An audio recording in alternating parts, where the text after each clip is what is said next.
Thanks for staying there. Now, the newspapers are ready. I'm sure you've seen the front pages. A Daily Guide talks about Heritage Bank and how Cocoa Board cash landed at that bank. The finder stays with the rail network in Accra, encroaches Scuttle Tema Accra rail service.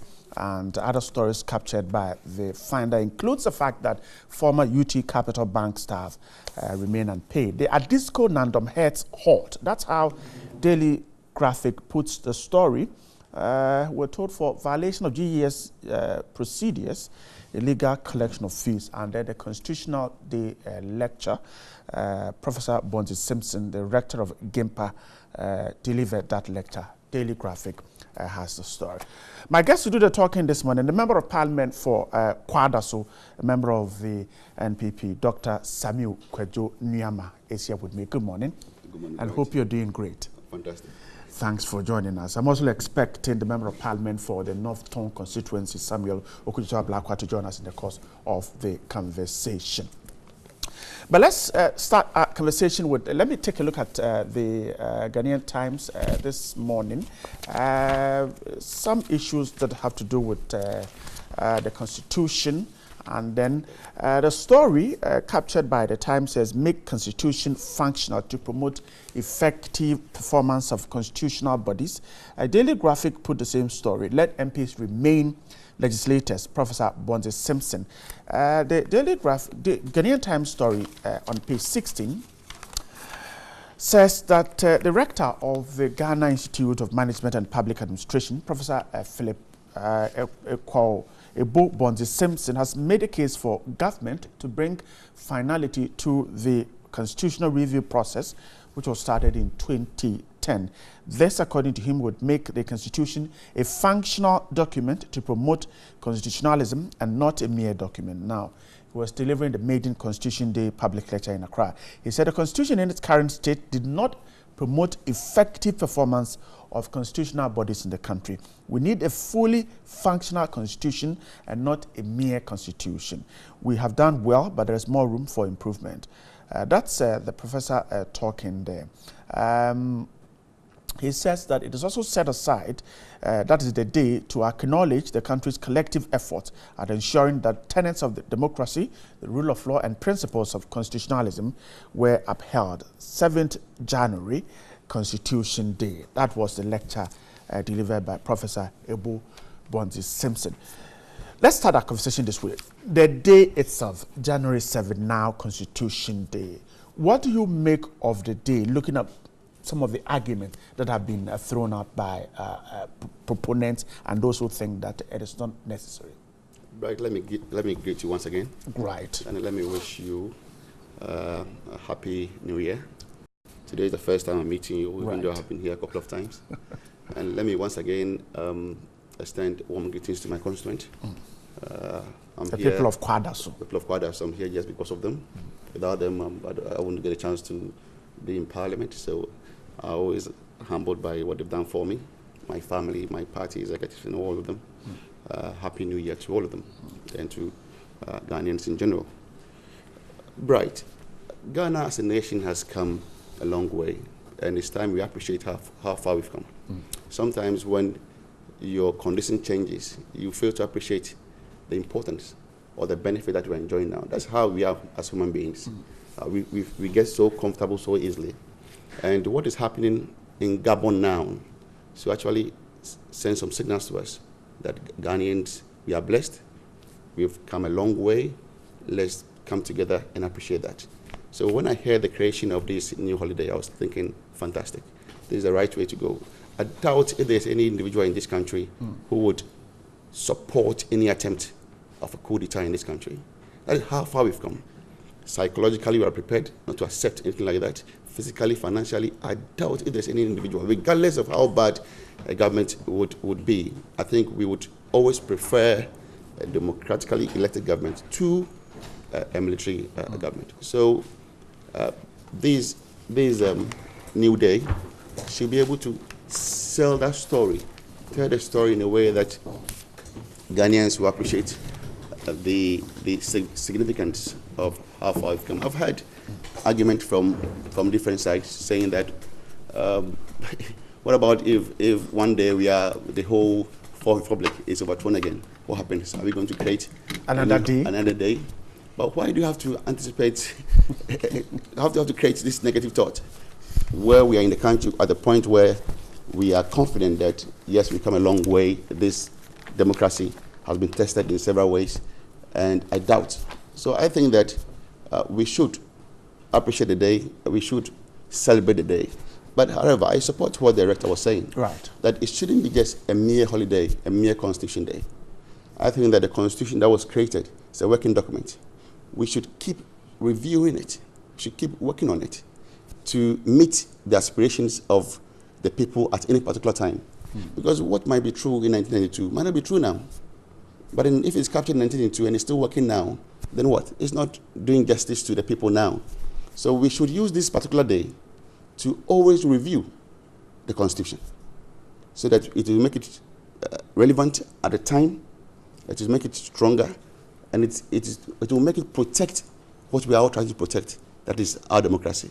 So I support the day, but again, we should make it a working document. We should make it review the Constitution and let it so reflect. that particular day, we should always allow people to submit their suggestions, reviews, so that it can be considered by a team. And then I think that together we can make this country forward. One of the issues he raised is to try and stop MPs from becoming ministers too. We'll come to talk about that, but let me introduce my second guest. Early on had said that the Member of Parliament for North Tongue is the one joining us, but I have a Member of Parliament for the Tamale North constituency, a member of the NDC, Honorable Alhassan Suhuyini. Good morning. Happy New Year. Many happy returns. Thank you. Thanks for joining us. And we have started a conversation. The 7th January Constitution Day holiday and its significance. What are your thoughts about it? Well, first of all, let me thank you for the opportunity to be here, and good morning to my brother, and good morning to our viewers.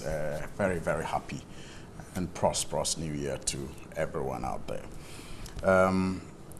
I am, first of all, with those who are of the opinion that we have too many holidays in this country. Apart from the holidays being too many, I also think that the frequency of the holidays should be a matter of concern to all those who care about productivity. For example, if you look at this 7th January holiday, there will come a time, if you follow the calendar very well, where you may have Ghanaians may be working 3 days in 2 weeks. For example, if you have 1st January on a Saturday, you are going to have 3rd January being a holiday. Which is the next Monday. Which is the next Monday. And then you will have only about Tuesday and Wednesday or Thursday to work. And remember, you would have been coming from the Christmas holidays. So apart from the number of holidays being too many, sometimes in fixing the holidays, we must also be mindful of the frequency of it. Because it all goes to, have an impact on the production of, the productivity of our people generally. And so I agree that we have too many holidays and the frequency is an issue. But then when you look at the reason behind the declaration of 7th January as a holiday, I think it is petty. It is something that I think we can do without. I mean, it is not an issue that we have to split our heads about.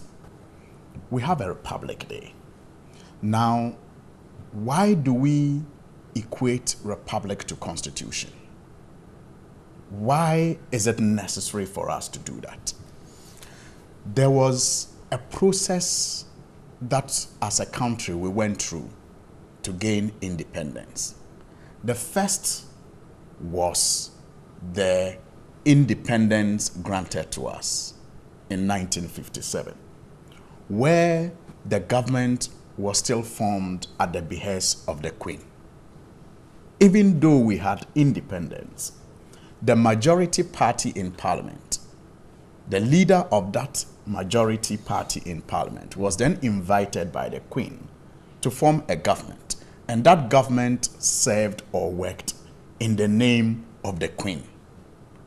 All of that ended when we had our republic in 1960.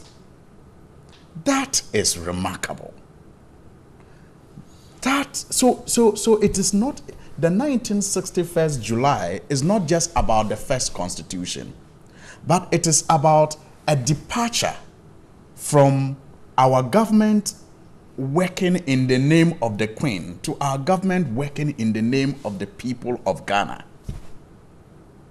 That is significant, more significant than, just linking it to the existence of a constitution or otherwise.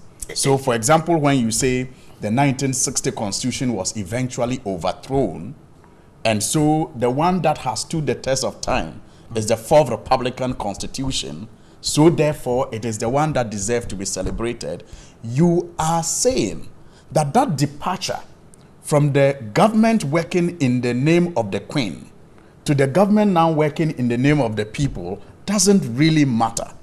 It doesn't remind us of that the journey of military rule and the departure. It doesn't remind us the 1992 Constitution. The 1992 Constitution, thank God, has survived many elections. 30 years and more. God forbid, God forbid, God forbid. But there is no indication that it will also not be tampered with sometime in the future. What can never be tampered with again, which I am very certain about, is the Queen ruling us. That is a milestone. We cannot be colonized again? I don't think that Ghana can be colonized again. But we may still have adventurers. God forbid. May it not happen. But if we are talking about a fourth time that it happened, then it has the possibility of happening as compared to being colonized. We have been colonized once. Our constitution has been overthrown 4 times. So if you are talking about what is most likely to happen, it is the truncation of the constitution that is more likely to happen. So the 1961st July marked a complete departure from a situation where our apron strings were tied to the British, to the crown. If we think that doesn't matter, then I wonder, how, honestly, I think it is all about this revisionist movement of the president, which sometimes makes one wonder if the aim is just to leave a name in the history books, whether meaningful or otherwise. Some of the things that are being revised are simply needless. They were not promised the people of Ghana. I'm sure if they were part of the manifesto, people would have had a better appreciation of what they were voting for.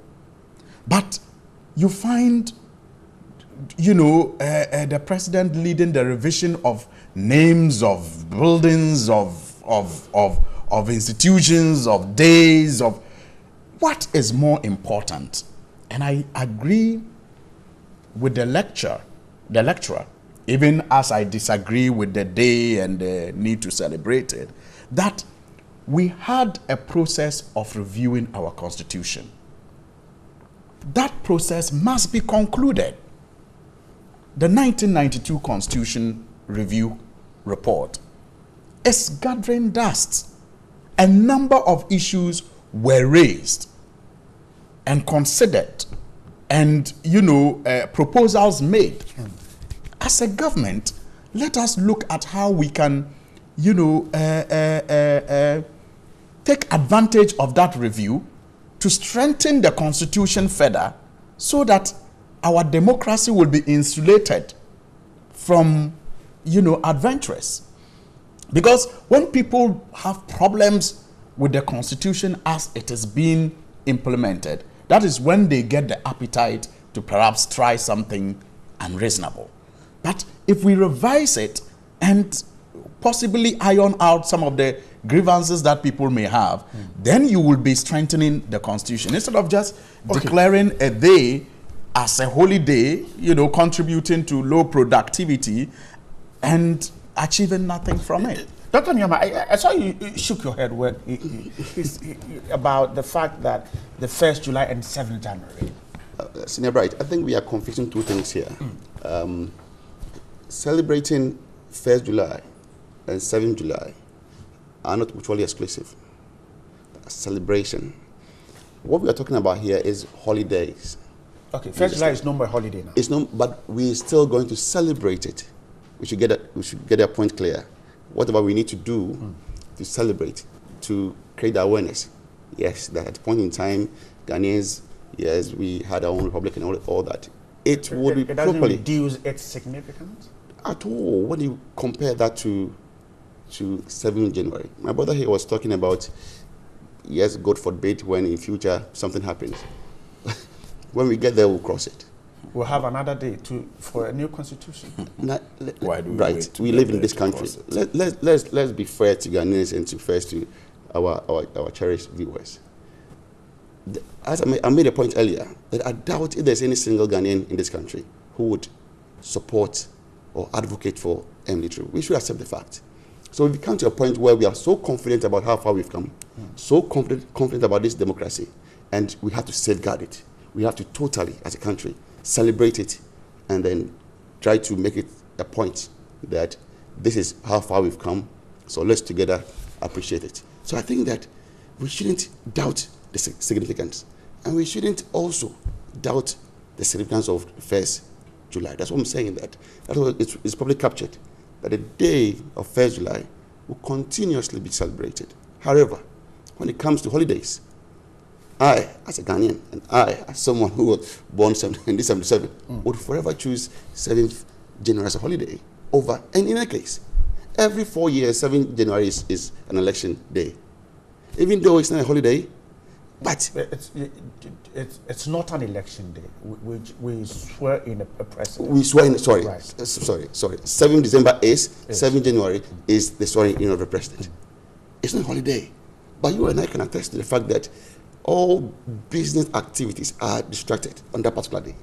So if on the day that we are swearing the president, Ghanaians are glued to their TV set and we are saying that let's celebrate this day, what is so wrong with it? But obviously, that is the essence of democracy. We share ideas.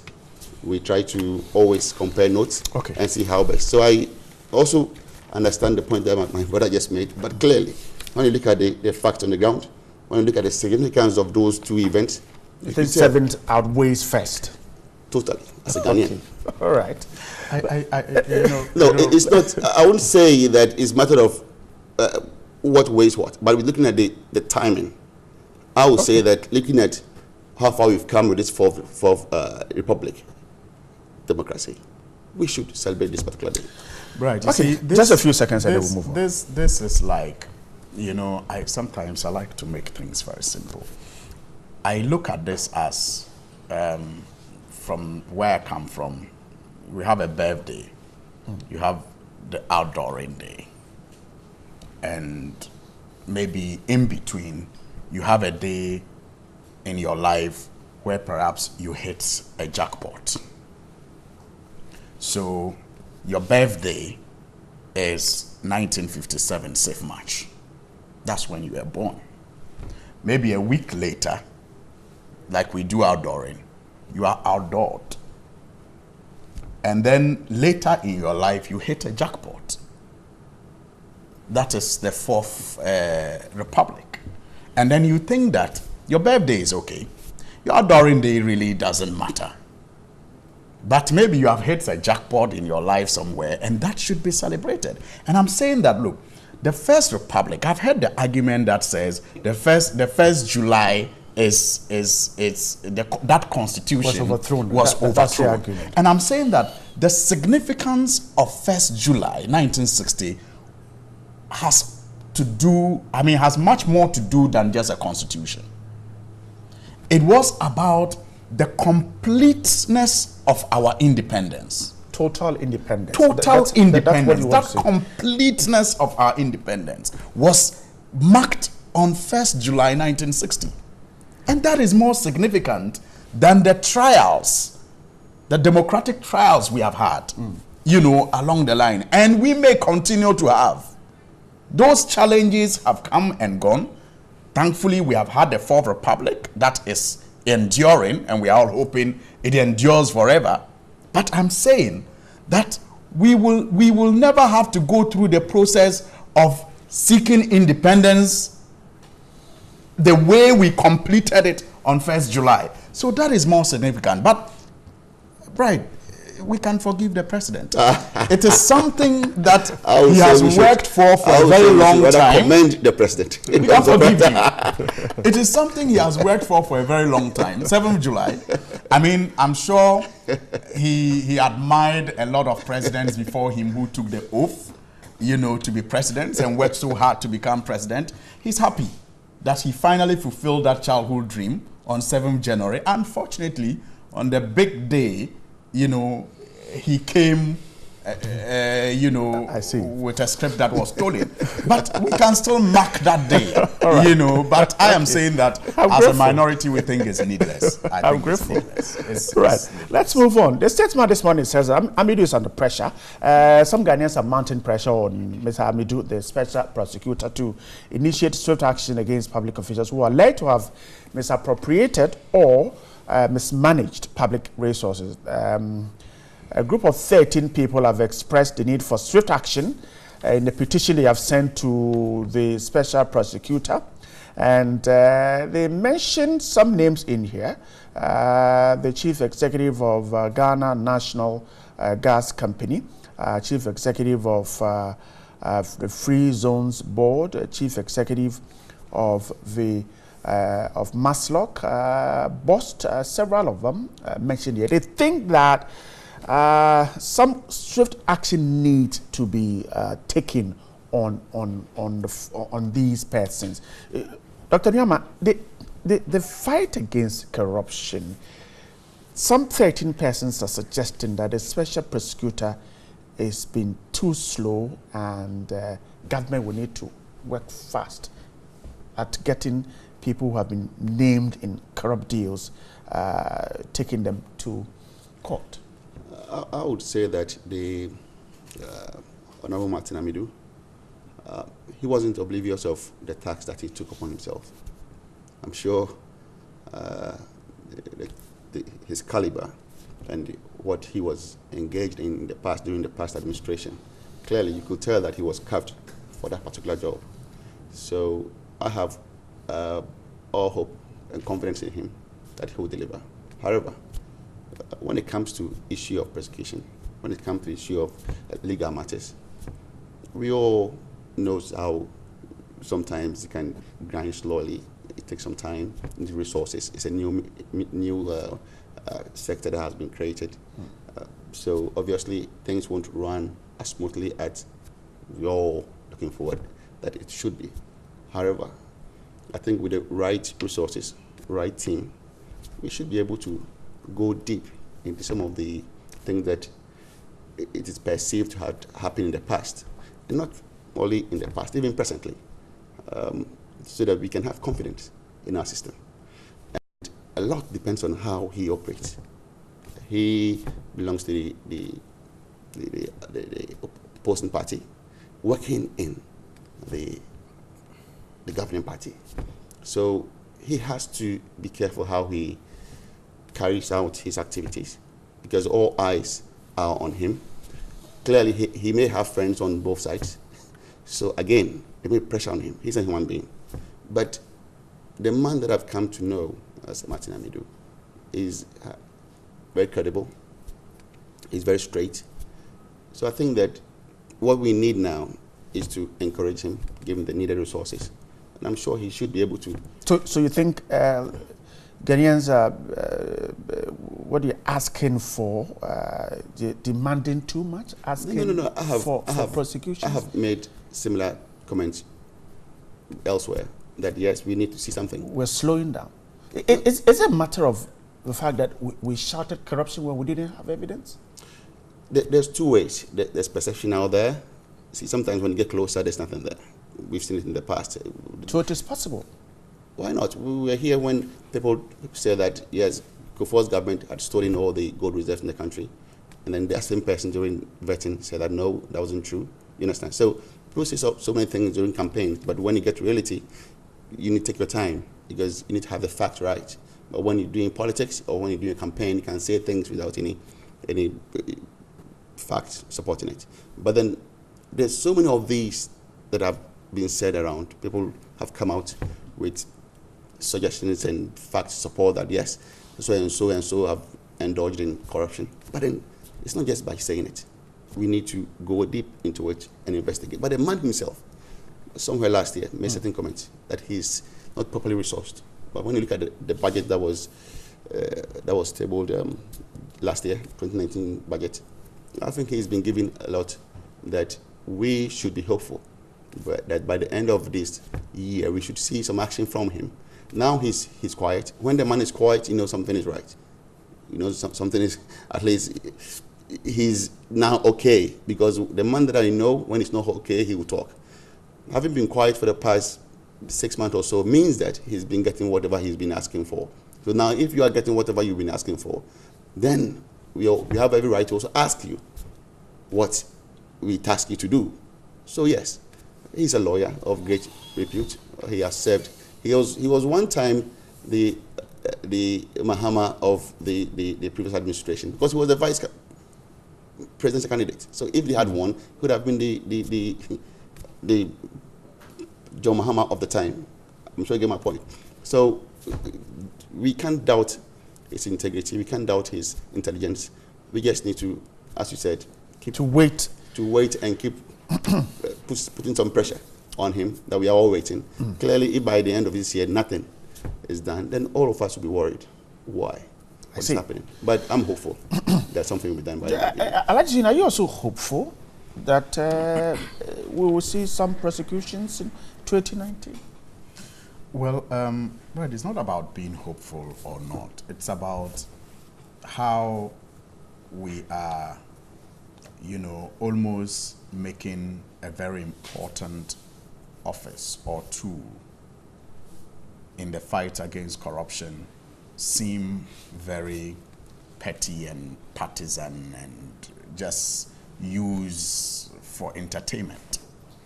You see, the office of special prosecutor for me is a very, very crucial office, and it needs all the support that it can get if a nation wants to win the fight against corruption.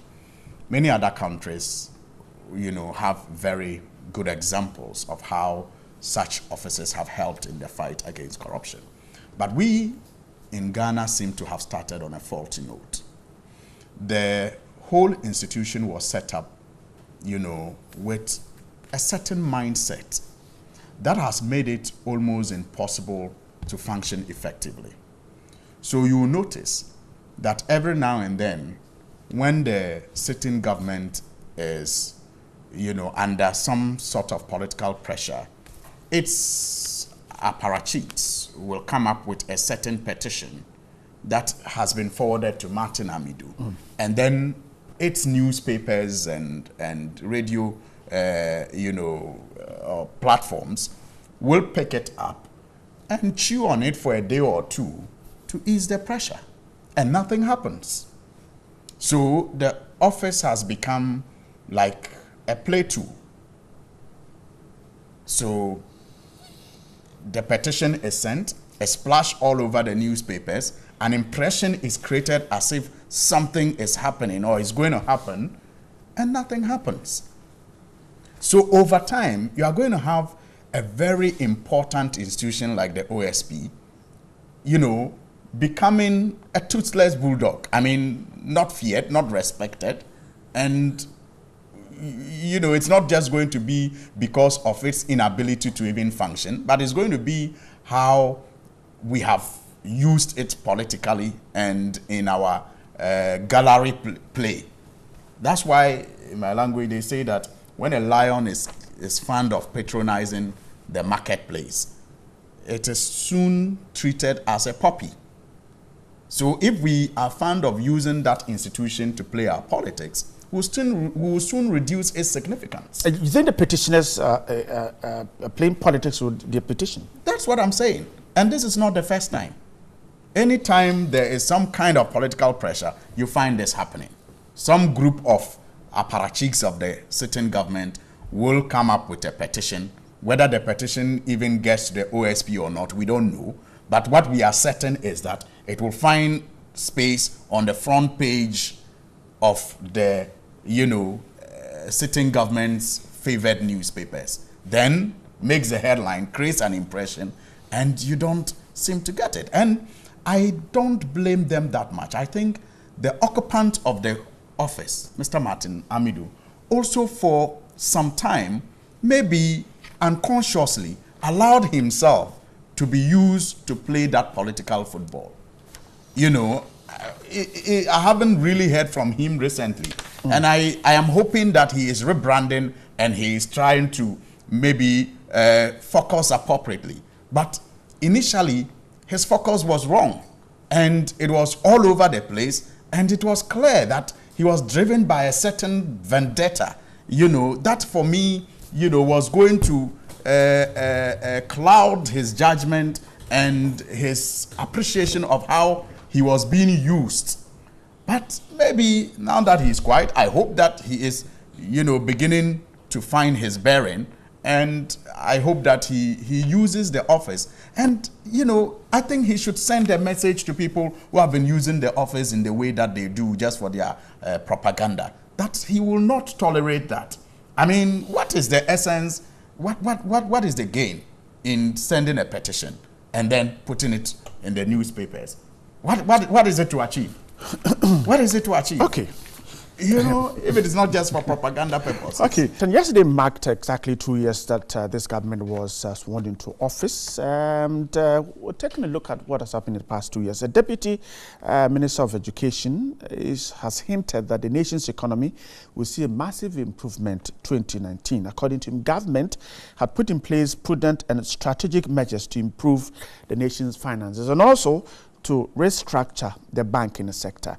He explained that with the current state of affairs, there was no way the economy could not develop at the fast rate, adding that would, in the long run, improve the standard of living of the people. So, 2 years on, that's the story. We're told that it's been, the platform has been created, time for us to develop. Honorable Nyama, let me start the conversation with you. 2 years. Where are we? I think with this one, my good friend will have started. Oh, your party is in government, so you tell me where we are now. He is in opposition. He will tell me from where he sits. What I can see from my perfect.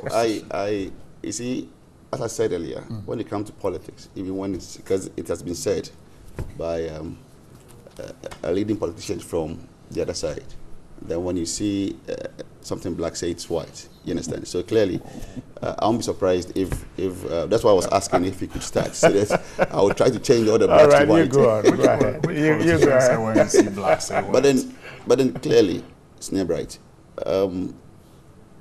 the facts are clear on the ground that this government has done what no other government has done, in my view, in this the Fourth Republic that we are all enjoying. Why do I say so? Usually when a new party takes over, the argument has been that, oh, I didn't know the situation, I didn't know the depth of the mess, but since I came, I realized that no, it's too deep and I can't do what I promised, I need some time. That has been, if you look at the government that has come up time and time again, they always give this excuse to give themselves time to be able to settle down properly and to be able to start putting together their thoughts and their policies. But this government, right, in the first year of coming to power, didn't try to hide behind what the situation that he came to inherit, because clearly the situation was a total mess. But whilst he was trying to solve the situation, trying to redirect all the indicators from negative direction to a positive direction, he started implementing right from the beginning his policies that he laid out during the campaign and which was captured in the manifesto. Right from the beginning. This has never happened in the history of this country, that the government has come and right in the first year started implementing. And some of us were saying, now listen, why don't we take our time to correct the mess? And the mess was clear. Debt to GDP skyrocketing, everything was just out of place. So we need some time to put things in order. But the president came to Parliament and the statement was clear that no, I'm in a hurry. I have only 4 years. I can't wait. So we need to put our feet together. We need to be focused and do all at the same time. And if you look at the things that he promised us, so far, about 90% of those policies have been initiated, unprecedented. We've had government who made certain promises, key promises, like the one-time premium, all those things. And 8 years in governance, they never even tried to implement those things. But this government, everything that he mentioned, at least has been started. 2 years. That's never happened in this country. So I would say that if we have to support this government to be in place for a longer period, this country will see a clear difference between the previous government and this government. People are enjoying free education at the secondary level. Unprecedented. I've had arguments that, oh, whatever you ask an MPP man, he will tell you about free education. That's not true. That is for the education sector. If you look at even the police service, have new cars in, have ambulances on their way coming at the health sector. You have NHIS being revamped. In the past, people were owing, the businesses, pharmacists, the hospitals were all complaining that long delays in payment. So every area, I've also had issues about people talking about this government not paying contractors. Yes, you incur debt. You told Ghanaians that you're constructing roads and all those things, but not paying these contractors for about 2-3 years. And we came and you put pressure on us to suddenly pay, do some magic and pay debt that you've incurred. Why didn't you pay that? But this government is saying that he's not going to leave anyone behind. He's not going to say that, yes, I didn't do that, so I won't solve it.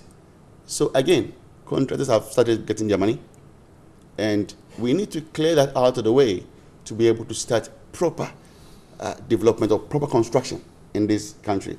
So looking at what happened last year, looking at the budget that was laid in Parliament for 2019, we are on a proper footing to be able to project ourselves in a proper trajectory. And I'm confident that by the end of this year, apart from the economy booming, apart from the economy being more solid, well-focused, we're going to see proper infrastructure, like roads. Right, when it comes to my constituency, Kwadas constituency, we've never had asphalt in any part of the constituency for the past 8 years that the other party were in government. We never experienced it. We came, we're still calling for that. And not only my constituency, in the larger Kumasi metropolis. But I can assure you that now, first quarter of this year, we're going to see proper road construction in the constituency. So for me, I can attest to the fact that yes, we're going to see that. Again, we've had certain development in regards to sanitation. We have 3 toilets, 3 boreholes. Again, we're having some classroom blocks all being constructed just within these 2 years. So I am totally confident and I'm satisfied the work that this government has done so far. Obviously, it's a human institution. All right. But then you see that people will try to throw things out of place, blow things out of proportion. any little defect that would come as a result of being human. But if we look at the totality of our performance, totality of how far we've come vis-a-vis the economy, the construction, development, everything, I think that this government is in the right footing and needs to be supported. I'm grateful. Alhaji Suini. Right, I'm going to start on a lighter note and perhaps build into more fundamental issues. I think in the last 2 years, I have seen the president at more parties and weddings than I've seen him in boardrooms. Again, in the last 2 years, I have noticed that the president actually looks younger than he looked before he assumed the presidency. In fact, that is significant because all occupants of that office seem to age very fast. Once they occupy it, he seems to be looking very young. You know, and that's significant. I don't know if it has to do with where he spends his time the most, you know. But again, he started with a promise to stop stealing with a stolen speech. And that, for me, perhaps is the reason why, apart from appointing the highest number of people we have ever had under the Fourth Republican Constitution, being appointed by a president, he is always in a haste to clear his appointees even before investigations into alleged wrongdoing is concluded. Maybe the starting point was the problem, where you promised to stop stealing in a speech that has been stolen. You can just imagine what that promise will amount to. But, right, the pain doesn't even have to do... But I think you should correct him when you talk about the speech that has been stolen. I think we should make a point. It was a stolen speech. Well, because plagiarism is stealing. If you allow some of these comments, plagiarism, you are a scholar. No, but I'm just saying is that stealing. it should be in contest. You see, when you talk about plagiarism is stealing. because when I say that the boy is going to school and tomorrow you talk about the boy is going to school, that means you've stolen my speech. You understand? You know better than that. But let's move. No, but I'm just saying. So he needs to be But you corrected see- so that together you see- we can make see- sure okay, we are. right. we so do you think it fairness was to- not stolen? It was in the last 2 years, I'll get a chance to react. in the last 2 years, I don't think that Ghanaians have even felt so much pain as a result of the failure of this government compared to the deception, the pain that they get from the deception and the dishonesty that is around the communication. And you were just listening to Doc talk about unprecedented and never seen before kind of developments. And you are looking around your communities, you are looking around your neighborhood, and you are wondering which development is being referred to. In fact, it is on record that this is the government which for about 2 years in most sectors have not even contributed a penny to capital expenditure in most institutions. CAPEX is zero in most institutions. And so when they talk about the developments, like the contractors, he mentioned contractors. So he said you didn't pay them. Well, what you notice the shift. First, they said they were artist impression. They said we did not do any projects. And then they shift to try to own those projects. The president tries to commission them as his own. And when he's exposed, then it shifts to you haven't paid them. So that's what I'm talking about. The dishonesty is more annoying than even the failure of the government to deliver. The dishonesty about issues. Look, we're told contractors have all been paid. Some millions of CDs were talked about by the finance minister, later by the president, how much had been released to pay contractors. These are contractors who went to a bank to take loans at very, high interest rates that we are all not comfortable with as a country.